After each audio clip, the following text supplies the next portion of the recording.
ไปใ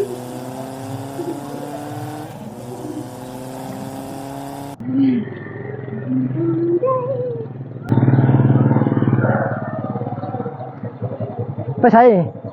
มาหาเจ้ามาข่อยเห็นหยังข่อยสิออกบ่รักลูกข่อยนี่มาหาเจ้าแน่มีเวียกยังเข้าเลิกกันแต่ต้นได้ไดไหนเลยกันแต่เดินก็มาหาคือหอดแล้วก็มาหา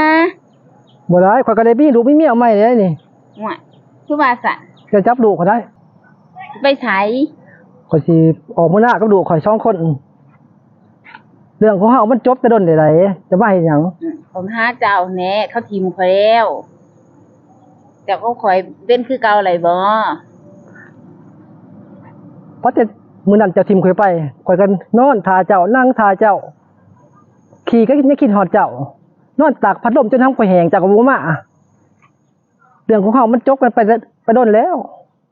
ข่อยก็ได้เมียใหม่นี่ลูกข่อยมันเป็นคือเก่าบ่ไหลบ่บ่ได้10 ปีที่เฮาจากกันไปเจ้าบ่เคยโทรมาหาข่อยก็จะได้ลูกได้เมียใหม่ได้ลูกใหม่ลูกข่อยหา6 ปีได้ลูกข่อยก็ได้เรื่องของเฮามันจบไปโดนแล้วเศร้า